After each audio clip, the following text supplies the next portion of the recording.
In today's mashup challenge, we say hello to FC26 by finding out if an Ultimate Team draft can survive a prime-time Zlatan-infused PSG on Football Manager. But first, here's a reminder of the rules and challenges for the season ahead.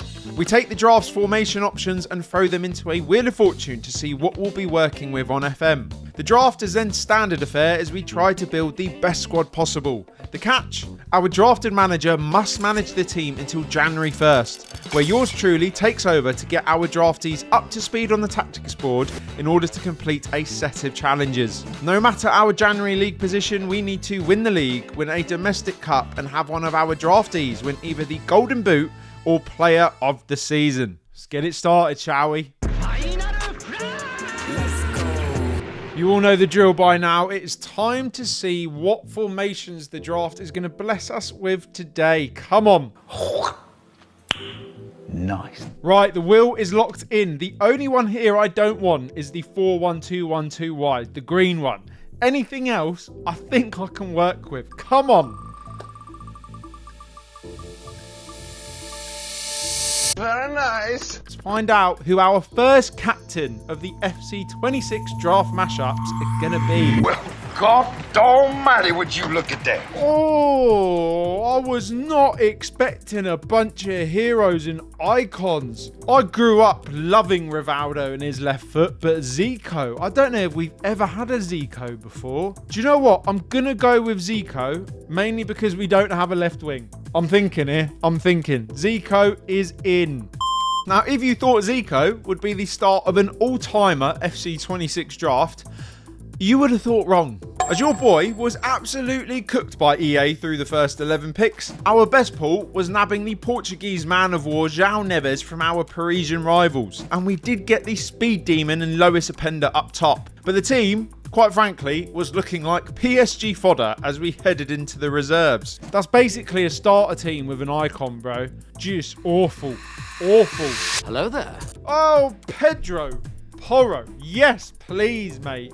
Oh, he's the only one I can pick as well. Get him in the club. That just makes my heart feel a little bit better. You know what I mean? Pedro Porro was very nice, but we badly needed a centre mid, a left back, and definitely a new striker if we'd have any chance of toppling Zlatan in that golden boot race. It's literally Zico or bust still, so come on, we need somebody. Toasty! Oh! Henrik Larsson, brand new icon for these mashup challenges. So Henrik Larsson ensured it would be the Battle of Sweden in Ligue, but EA still had a few surprises up their sleeves. But we badly need a central midfielder and a left back. Boom. Yes, please. James Maddison, my Spurs heart wants to pick you, but it's got to be Jude Bellingham. He can play central midfield, right? Yes, of course he can. Doesn't matter because I know he can on FM. You are exactly what we needed, sir.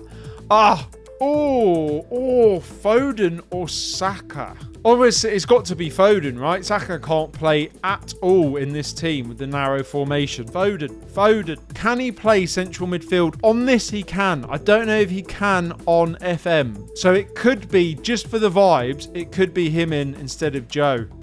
It's just who we are, mate. I feel like I've got to go with Dybala here. He gives us something a little bit different. He can play up top too. Yeah, boy. We need a left back. Give me a left back game. A little bit naughty, that. Oh, Hakimi is just the best player there, but we needed the left back. We need a left back. Well, we badly need a left back, so it's going to be Nuno Mendes.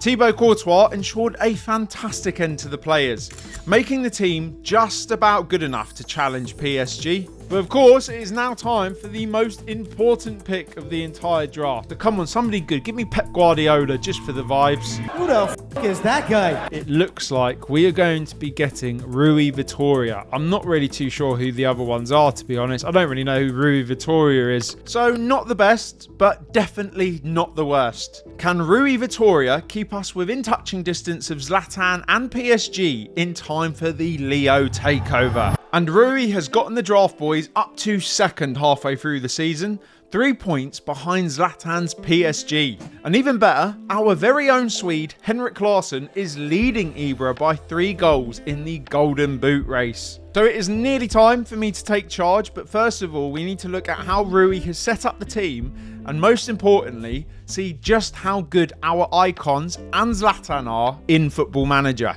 Starting with our bagsman, Henrik Larsson is looking very nice, with 17 finishing, 16 composure and real good physicals for a 5'10" striker. Next up is one of the greatest playmakers of all time in Zico, and one of football's first set-piece specialists. Dubbed the White Pele back in the 70s and 80s, our captain is looking exceptional on Football Manager. To be honest with you, I just want to see him bang a free kick in top bins. And then of course across Paris is Zlatan Ibrahimovic. Technically sensational, a physically imposing beast of a man with the mentality of a lion, including 20 out of 20 aggression. Lions, they don't compare themselves with humans. So we've seen the legends, but how exactly was Rui using them in the first part of the season? This is from a 6-3 win away at Lyon, and it's clear to see Rui was going all out. 2 complete wing-backs, no ball winner in midfield, and Zico and Larsson up top with Dybala, absolutely mesmerising French defences. Alrighty, so I've had a play around and this is what I'm going with. And to be honest, I didn't change too much. I've moved Jude to a more box-to-box role. Foden is now a Mazzala. And I've even made João Neves a ball winner with one eye on PSG away. So all eyes on our clash in Paris a few months down the line, as well as the start of the Coupe de France to get our challenge underway. Zlatan, I'm coming for you, mate. We had 7 league games before the Battle of Paris, so it was a question of whether Zlatan's men or our draft boys could keep up the pace. On our side, it was you-know-who that got us started off with a bang. Leaping like a salmon to nod us past Nantes, Henrik Larsson then twisted and turned his way to a brace at Lens. Further back, Jude was loving his box-to-box role, hitting 5 goals across 7 games, whilst fellow Brit Phil Foden took to life as a Mazzala with aplomb, assisting 7 with his wand of a left peg. But the main man was our captain. Zico stepped up and stood out, not just over 7 games, but the entire season.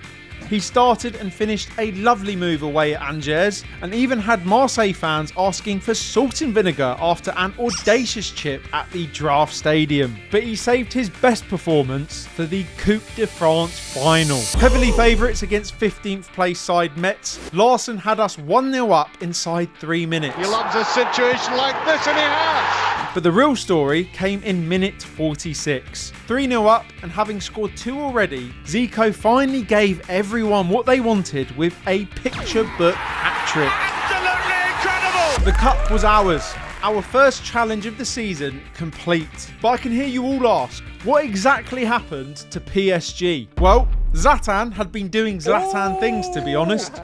I am Zlatan. Whether it was a towering header, an instinctive first-time finish, Have it. or simply a moment of sheer quality and brilliance. Quite done so. Ibrahimovic, surely not. Oh! Just a shame he couldn't stop a 10th round cup loss to second-tier Red Star. In fact, that cup loss was the start of a mini blip in Paris, as PSG drew to Strasbourg and Lyon. It left us 1 point ahead. Could we put one hand on that Ligue 1 title with a win against Zlatan? Right, it is the big one. We are going up against Ibra, but I'm actually more scared of Ousmane Dembele on the right, because Nuno Mendes for us has been injured, which means we've got Mercado in at left back. He hasn't played a single minute for us since January. Mercado must have heard me worrying about him, as he came out like a man possessed, doing the unthinkable just 12 minutes in. Hadouken!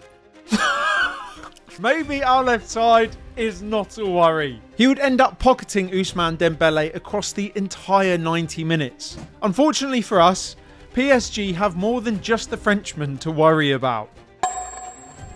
You cannot be serious! It remained 1 apiece deep into the second half, with both Swedish superstars struggling to get into the game. Perhaps sick of being so isolated, Zlatan eventually made a move from deep. Porro to Foden. Big Joe's come on for João Neves. Oh, don't cock this up. Why has he run backwards, man? Sven Botman, what are you doing? Lions, they don't compare themselves with humans. Oh, Ibra's done so well. Desiree Doué, Kvaratskhelia. Shocking. I am disgusted with it. We huffed and we puffed to grab an equaliser, but to be honest, it was too little, too late. PSG were officially back on top. So we keep Zlatan quiet for 90 minutes and still absolutely fluff it. It meant we had 9 games to make up 2 points. But PSG had slipped up once before. Would and could they do it once again?